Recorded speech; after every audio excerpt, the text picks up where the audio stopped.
नमस्कार CTET aspirants, बहुत बहुत आप सभी का स्वागत है PMS IQ study YouTube channel में। दोस्तों, आज की एक और क्लास हम लेकर आ गए हैं आगामी सीटेट की परीक्षा के लिए अति महत्वपूर्ण प्रीवियस ईयर में पूछे गए दोस्तों प्रश्नों का। तो आप सभी से एक रिक्वेस्ट करूंगा कि इस क्लास को आप लोग ज्वाइन कर लीजिए, अंत तक जरूर देखिएगा। बीच में क्लास को छोड़ करके आप लोग बिल्कुल मत जाइएगा दोस्तों, क्योंकि एक एक प्रश्न आगामी सीटेट की परीक्षा के लिए बहुत ही महत्वपूर्ण होने वाले हैं। तो आइए आज की क्लास हम लोग शुरू करते हैं। पहला प्रश्न है, बालक का विकास किस प्रकार होता है। ये दोस्तों हमें बतानी है कि बालक का विकास किस प्रकार होता है। तो आप लोग याद रखेंगे सिर से पैर की ओर, यानी कि ऑप्शन ए इस प्रश्न का बिल्कुल करेक्ट आंसर होगा। बालक का विकास किस प्रकार होता है, तो आप लोग याद रखेंगे सिर से पैर की ओर। आइए अब आगे बढ़ते हैं। अगला है, कल्पना जगत में विचरण होता है। ये दोस्तों हमें बतानी है कि कल्पना जगत में विचरण किस अवस्था में होता है। तो आप लोग याद रखेंगे, देखिए कल्पना जगत में दोस्तों विचरण जो होता है ये शैशव अवस्था और किशोरा अवस्था, यानी कि ये दोनों अवस्था में दोस्तों क्या होता है, कल्पना जगत में विचरण होता है। तो ऑप्शन डी क्या हो जाएगा, हमारा बिल्कुल करेक्ट आंसर होगा। शैशव अवस्था और किशोरा अवस्था, इन दोनों अवस्थाओं में दोस्तों क्या होता है, कल्पना जगत में विचरण होता है। तो ऑप्शन डी हमारा क्या हो जाएगा, बिल्कुल करेक्ट आंसर होगा। आप सभी याद रखेंगे। आइए अब आगे बढ़ते हैं, अगला प्रश्न देखते हैं। अगला है, किस मनोवैज्ञानिक ने अपने 3 वर्षीय पुत्र का अध्ययन किया। ये दोस्तों हमें बतानी है कि इनमें से किस मनोवैज्ञानिक ने अपने 3 वर्षीय पुत्र का क्या किया, अध्ययन किया, स्टडीज की। तो आप लोग याद रखेंगे पेस्टोलॉजी ने, यानी कि ऑप्शन ए। जी हाँ दोस्तों, पेस्टोलॉजी वो मनोवैज्ञानिक हैं जिन्होंने अपने 3 वर्षीय पुत्र पर क्या किया, अध्ययन किया, स्टडीज की। आप सभी याद रखेंगे ऑप्शन ए इस प्रश्न का बिल्कुल करेक्ट आंसर होगा। आइए अब आगे बढ़ते हैं, अगला प्रश्न देखते हैं। अगला है, बालक मुख्य रंगों की पहचान किस वर्ष की आयु में कर लेता है। ये दोस्तों हमें बतानी है कि जो बालक है वो मुख्य रंग, यानी कि रेड ग्रीन ब्लू जितने भी मुख्य रंग है दोस्तों, उन रंगों की पहचान किस वर्ष की आयु में बालक कर लेता है। तो आप लोग याद रखेंगे 5 वर्ष की आयु में, यानी कि ऑप्शन ए इस प्रश्न का बिल्कुल करेक्ट आंसर होगा। दोस्तों कोई बालक जो है वो 5 वर्ष की आयु में क्या कर लेता है, मुख्य रंगों की पहचान को कर लेता है, मुख्य रंग को पहचानना शुरू कर देता है 5 वर्ष की आयु में। आप सभी याद रखेंगे। आइए अब आगे बढ़ते हैं। अगला है, मानसिक विकास का संबंध किससे नहीं है। ये दोस्तों हमें बतानी है कि मानसिक विकास का संबंध इनमें से किससे नहीं है। तो आप लोग याद रखेंगे शिक्षार्थी का वजन एवं ऊंचाई से, यानी कि ऑप्शन ए इस प्रश्न का बिल्कुल करेक्ट आंसर होगा। दोस्तों जो मानसिक विकास का संबंध है दोस्तों, ये शिक्षार्थी का वजन एवं ऊंचाई से बिल्कुल नहीं है। आप लोग याद रखेंगे ऑप्शन ए हमारा क्या हो जाएगा, बिल्कुल करेक्ट आंसर होगा। इसका आप लोग अच्छे से याद रखेंगे, शिक्षार्थी का जो वजन है और ऊंचाई है इससे मानसिक विकास का कोई संबंध नहीं है। आप सभी याद रखेंगे। आइए अब आगे बढ़ते हैं।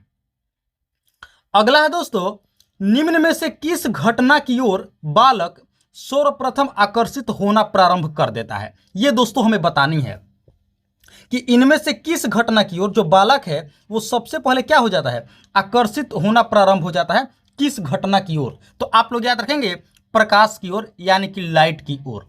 ऑप्शन ए इस प्रश्न का बिल्कुल करेक्ट आंसर होगा। आप लोग याद रखेंगे कोई भी दोस्तों जो बालक है वो सबसे पहले प्रकाश की ओर आकर्षित होता है। आप लोग प्रैक्टिकली भी देखिएगा, आपके घर में जो बालक होगा, छोटा सा बच्चा होगा, वो सबसे पहले प्रकाश की ओर ही आकर्षित होगा, यानी कि वो प्रकाश की तरफ देखकर ही खेलना प्रारंभ करेगा और उसके तरफ वो आकर्षित होगा।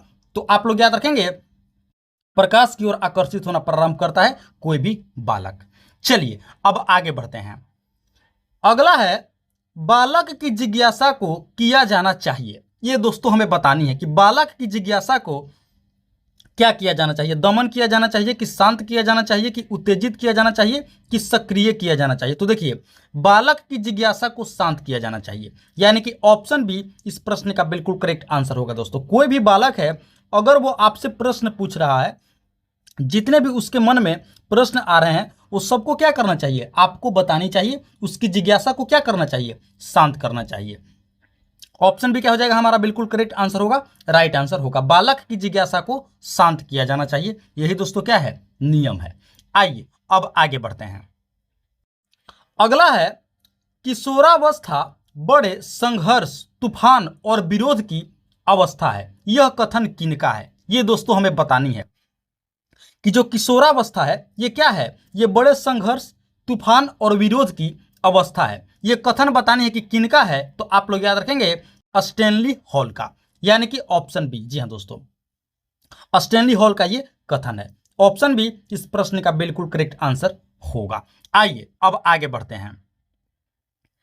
अगला है दोस्तों, जीन पियाजे के अनुसार संज्ञानात्मक विकास की अवस्थाएं कितनी होती है, ये दोस्तों हमें बतानी है। देखिए आप सभी को पता होगा कि संज्ञानात्मक विकास के जो सिद्धांत है वो जीन पियाजे ने दी थी। तो बतानी है कि इस संज्ञानात्मक विकास की कितनी अवस्थाएं हैं, तो आप लोग याद रखेंगे कुल 4 अवस्थाएं हैं। कितनी हैं, कुल 4, यानी कि ऑप्शन ए इस प्रश्न का बिल्कुल करेक्ट आंसर होगा। जीन पियाजे के अनुसार संज्ञानात्मक विकास की कुल 4 अवस्थाएं होती हैं। आइए अब आगे बढ़ते हैं। अगला है दोस्तों, मानसिक विकास को प्रभावित करने वाला कारक निम्न में से कौन सा एक नहीं है। ये दोस्तों हमें बतानी है कि मानसिक विकास को प्रभावित करने वाला कारक इनमें से कौन सा एक क्या है, नहीं है, ये हमें बतानी है। तो देखिए मानसिक विकास को जो बिल्कुल प्रभावित नहीं करता है वो है धार्मिक वातावरण, यानी कि ऑप्शन बी। जी हाँ दोस्तों, जो धार्मिक वातावरण है, चाहे वो आपके परिवार में हो, समाज में हो, ये क्या करता है, ये मानसिक विकास को बिल्कुल भी प्रभावित नहीं करता है। आप लोग इसे अच्छे से याद रखेंगे। ऑप्शन भी क्या हो जाएगा, बिल्कुल हमारा करेक्ट आंसर होगा, आप लोग याद रखेंगे। बाकी परिवार का वातावरण, परिवार की सामाजिक स्थिति, परिवार की आर्थिक स्थिति, ये तीनों कारक जो है ये मानसिक विकास को प्रभावित करती है। लेकिन जो दोस्तों धार्मिक वातावरण है ये क्या है, ये मानसिक विकास को प्रभावित करने वाला कारक नहीं है। आप लोग इसे अच्छे से याद रखेंगे। इसीलिए अपने परिवार में दोस्तों जितना हो सके धार्मिक वातावरण जनरेट कीजिए, धार्मिक वातावरण बनाइए, बच्चों को धार्मिक बनाइए, क्योंकि ये क्या करता है, ये मानसिक विकास को प्रभावित नहीं करने देता है। तो ऑप्शन भी क्या हो जाएगा हमारा, बिल्कुल करेक्ट आंसर होगा। आइए अब आगे बढ़ते हैं, अगला प्रश्न देखते हैं। दोस्तों अगले प्रश्न से पहले आप सभी से एक रिक्वेस्ट करूंगा कि अभी तक आप लोगों ने इस वीडियो को एक लाइक नहीं किए हैं, तो दोस्तों एस्पिरेंट्स आप लोग इस वीडियो को एक लाइक जरूर कर देंगे।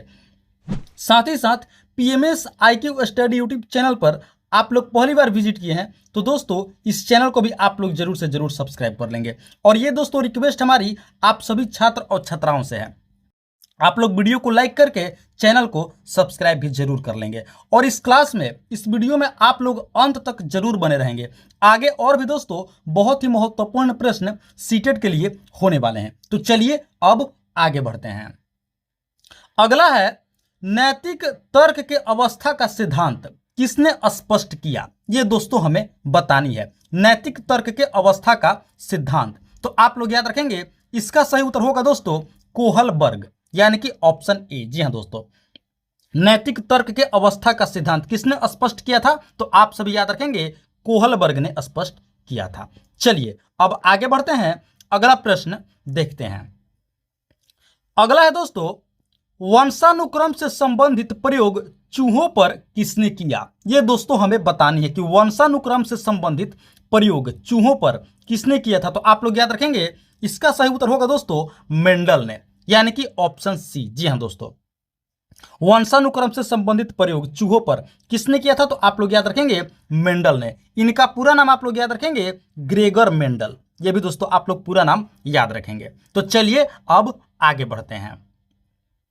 अगला है, निम्न में से कौन सा लक्षण मित्रवत बालक का नहीं है, ये दोस्तों हमें बतानी है कि इनमें से कौन सा लक्षण जो है ये मित्रवत बालक का नहीं है, यानी कि कौन सा लक्षण है जो बालक दोस्तों मित्र नहीं बनाते हैं, बालक के साथ कोई भी मित्रता नहीं करता है, कौन से लक्षण वाले बालक में। तो आप लोग याद रखेंगे आसानी से चिढ़ने वाला, यानी कि ऑप्शन सी। जी हाँ दोस्तों, जो बच्चा अगर आसानी से चिढ़ जाता है, बात बात पर चिढ़ जाता है, गुस्सा करता है, वो दोस्तों बालक क्या है, मित्रवत बालक नहीं है, अर्थात उस बालक से कोई भी मित्रता नहीं कर सकता है। तो ऑप्शन सी हमारा क्या हो जाएगा, बिल्कुल करेक्ट आंसर होगा। आसानी से चिढ़ने वाला बालक जो है वो मित्रवत बालक नहीं है, ये उसका पहला लक्षण है। चलिए अब आगे बढ़ते हैं। अगला है दोस्तों, कक्षा में बहुभाषिकता का परिवेश निर्मित करने के लिए आप क्या करेंगे, ये दोस्तों हमें बताएं। देखिए सबसे पहले आप लोग समझिए कि बहुभाषिकता क्या होता है। बहुभाषिकता का मतलब होता है एक से अधिक भाषाएं जिनमें प्रयोग की जाती हो। बहुभाषिकता जिस क्लास में या जिस कक्षा में एक से अधिक भाषा वाले बोलने वाले विद्यार्थी हो, उसे ही बहुभाषिकता कहा जाता है। तो बतानी है कि बहुभाषिकता का प्रवेश निर्मित करने के लिए आप क्या करेंगे। तो याद रखेंगे विद्यार्थियों को अपनी भाषा में, जी हाँ दोस्तों, यानी कि जो विद्यार्थी अपनी भाषा में बोलता हो उसका जो मातृभाषा है उसमें बोलने के क्या करेंगे, अवसर को प्रदान करेंगे। यानी कि ऑप्शन ए इस प्रश्न का बिल्कुल करेक्ट आंसर होगा। आप सभी याद रखेंगे, विद्यार्थी को अपनी भाषा में बोलने के क्या करेंगे, अवसर प्रदान करेंगे। आई होप आप लोग इसे समझ गए होंगे। तो आइए अब आगे बढ़ते हैं। अगला है दोस्तों, भाषाई कौशलों के संबंध में कौन सा कथन सत्य है। ये दोस्तों हमें बतानी है कि भाषाई कौशलों के संबंध में कौन सा कथन जो है, कौन सा स्टेटमेंट क्या है, राइट है, करेक्ट है। तो देखिए सबसे पहले एक एक स्टेटमेंट को हम लोग पढ़ते हैं। पहला है सभी भाषाई कौशल स्वयं ही विकसित होते हैं। ये दोस्तों क्या है, बिल्कुल रॉन्ग स्टेटमेंट है, गलत कथन है। अगला है सभी भाषाई कौशल पाठ्य पुस्तक से ही विकसित होते हैं। ऐसा नहीं है दोस्तों, जितने भी भाषाई कौशल हैं ये पाठ्य पुस्तक तक ही सीमित नहीं होते हैं। अगला है कोई भी भाषाई कौशल अंतः संबंधित नहीं है। ये भी दोस्तों क्या है, स्टेटमेंट बिल्कुल रॉन्ग है। तो हमारा क्या हो जाएगा, ऑप्शन डी बिल्कुल करेक्ट आंसर होगा। ये जो स्टेटमेंट है ये क्या है, बिल्कुल करेक्ट है, सभी भाषाई कौशल अंतः संबंधित है। तो ऑप्शन डी क्या हो जाएगा, हमारा बिल्कुल करेक्ट आंसर होगा। आप सभी याद रखेंगे, सभी भाषाई कौशल अंतः संबंधित है। आशा करते हैं आप लोग इस प्रश्न को अच्छे से समझ गए होंगे। तो आइए अब आगे बढ़ते हैं। अगला है दोस्तों, व्याकरण शिक्षण का महत्व सबसे कम है कहां पर। यह दोस्तों हमें बतानी है कि व्याकरण शिक्षण का जो महत्व है वो सबसे कम है कहां। तो आप लोग याद रखेंगे पाठ्य पुस्तक के शुद्ध पठन में, यानी कि ऑप्शन डी इस प्रश्न का बिल्कुल करेक्ट आंसर होगा। आप सभी याद रखेंगे। देखिए आप लोगों को बता देते हैं कि कैसे इसका महत्व सबसे कम है। अगर मान लीजिए कि आप हिंदी पढ़ते हैं या कोई भी भाषा में टेक्स्ट बुक को पढ़ते हैं तो उसमें व्याकरण का दोस्तों कोई भी भूमिका नहीं होती है, क्योंकि पाठ्य पुस्तक के शुद्ध पठन में व्याकरण शिक्षक का महत्व सबसे कम होता है, यानी कि मिनिमम होता है। आप लोग प्रैक्टिकली भी इसको देखिएगा कि जो बच्चा भले ही व्याकरण न जानता हो लेकिन वो टेक्स्ट बुक को बहुत ही आसानी से पढ़ पाता है या पढ़ लेता है। तो व्याकरण शिक्षण का महत्व सबसे कम कहां पर हो जाएगा, पाठ्य पुस्तक के शुद्ध पठन में। ऑप्शन डी हमारा क्या हो जाएगा, बिल्कुल करेक्ट आंसर होगा। आइए अब आगे बढ़ते हैं। अगला है अधिकतर शिक्षा बोर्डों ने पशुओं के विच्छेदन पर प्रतिबंध लगाया है क्योंकि। ये दोस्तों हमें बतानी है कि अधिकतर शिक्षा बोर्डों ने पशुओं के विच्छेदन पर, अब यहां पे पशु का विच्छेदन का मतलब क्या होता है तो आप लोग समझिए। देखिए किसी भी जीवित या मृत जानवर जो है इसके शरीर को काट करके उसे क्या करना, वैज्ञानिक परीक्षण करना, अनुसंधान करना, ये क्या है, ये दोस्तों पशु के विच्छेदन है, इसे ये कहा जाता है। तो अब बतानी है कि अधिकतर शिक्षा बोर्डों ने इसके खिलाफ पशुओं के विच्छेदन पर प्रतिबंध क्यों लगा दिया। तो आप लोग याद रखेंगे दोस्तों, इसका सही उत्तर होगा दोस्तों, इसका राइट आंसर आप लोग याद रखेंगे, पशुओं के प्रति क्रूरता को रोकने के लिए विद्यार्थियों को संवेदनशील करने की आवश्यकता है। बिल्कुल दोस्तों यही क्या है, बहुत ही महत्वपूर्ण बातें हैं। अधिकतर शिक्षा बोर्डों ने पशुओं के विच्छेदन पर प्रतिबंध लगा दिया क्योंकि पशुओं के प्रति क्रूरता को रोकने के लिए विद्यार्थियों को संवेदनशील करने की आवश्यकता है। आप सभी को पता होगा पशु के विच्छेदन का मतलब अभी हमने बताया कि इसका मतलब क्या होता है। चाहे वो पशु जीवित है चाहे वो मृत है, उसके शरीर के कोई भाग को काटिए और काट करके उस पर वैज्ञानिक परीक्षण कीजिए, अनुसंधान कीजिए, चिकित्सक परीक्षण कीजिए। ये सभी क्या है, ये सभी दोस्तों पशु विच्छेदन है। तो ये क्या हो सकता है, इससे पशुओं के प्रति क्रूरता बढ़ सकती है। बच्चों के अंदर क्या हो सकता है, वो बच्चा संवेदनहीन हो सकता है। तो इसी को रोकने के लिए, पशु के प्रति क्रूरता को रोकने के लिए विद्यार्थियों को संवेदनशील करने की आवश्यकता है। तो ऑप्शन बी हमारा क्या हो जाएगा, बिल्कुल करेक्ट आंसर होगा। आशा करते हैं आप लोग इस प्रश्न को अच्छे से समझ गए होंगे। तो आइए अब आगे बढ़ते हैं। अगला है दोस्तों, विज्ञान में आकलन को बल देना चाहिए। ये दोस्तों हमें बतानी है कि विज्ञान में आकलन को बल देना चाहिए। तो आप लोग याद रखेंगे, प्रयोग करते हुए सही परिणामों की प्राप्ति पर, यानी कि ऑप्शन ए हमारा क्या हो जाएगा, बिल्कुल करेक्ट आंसर होगा। आप सभी याद रखेंगे, विज्ञान में आकलन को बल देना चाहिए प्रयोग करते हुए सही परिणामों की प्राप्ति पर। ऑप्शन ए हमारा क्या हो जाएगा, बिल्कुल करेक्ट आंसर होगा। आइए अब आगे बढ़ते हैं। अगला है दोस्तों, प्राथमिक कक्षाओं में पर्यावरण अध्ययन पढ़ाने के लिए निम्नलिखित में से कौन सा उद्देश्य संबंधित नहीं है। ये दोस्तों हमें बतानी है कि प्राथमिक कक्षाओं में, प्राइमरी क्लासेस में दोस्तों पर्यावरण अध्ययन यानी कि ईवीएस को पढ़ाने के लिए निम्नलिखित में से कौन सा उद्देश्य नहीं होना चाहिए और वो उद्देश्य संबंधित नहीं है। तो आप लोग याद रखेंगे दोस्तों, इसका सही उत्तर होगा ऑप्शन ए, विज्ञान के आधारभूत प्रत्ययों और सिद्धांतों को रट कर याद कर लेना। ये क्या है, ये उद्देश्य से संबंधित नहीं है। ऑप्शन ए हमारा क्या हो जाएगा, बिल्कुल करेक्ट आंसर होगा। प्राथमिक कक्षाओं में पर्यावरण अध्ययन पढ़ाने के लिए विज्ञान के आधारभूत प्रत्ययों और सिद्धांतों को रट कर याद कर लेना, ये क्या है, ये बिल्कुल संबंधित नहीं है। ऑप्शन ए हमारा क्या हो जाएगा, बिल्कुल करेक्ट आंसर हो जाएगा। आइए अब आगे बढ़ते हैं, अगला प्रश्न देखते हैं।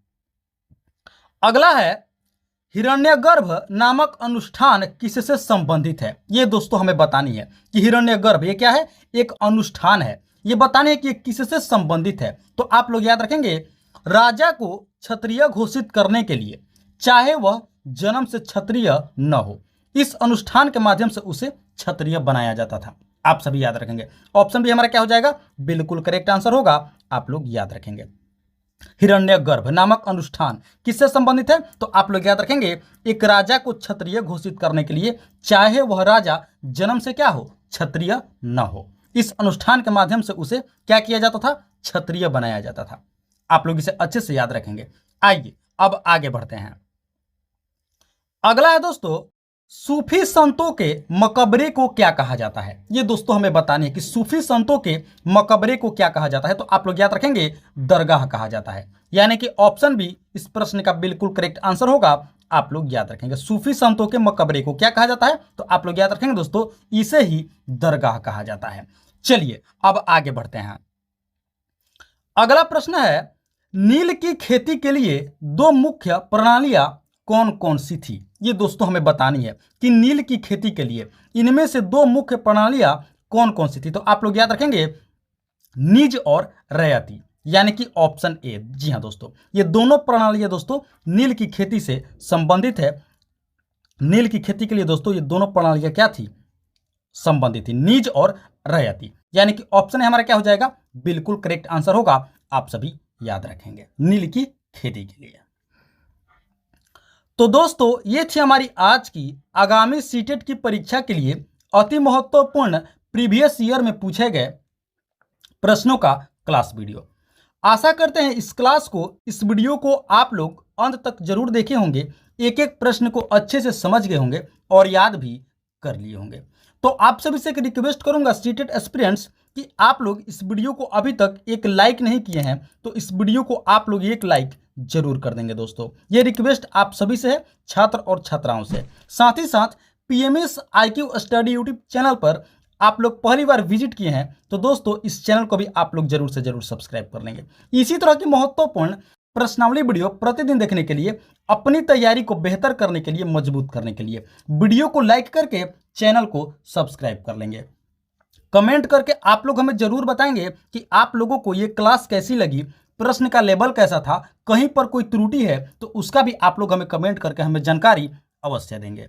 तो फिलहाल इस क्लास में इतना ही, मिलते हैं एक और मोस्ट इंपॉर्टेंट क्लास में। तब तक के लिए आप सभी का बहुत बहुत धन्यवाद।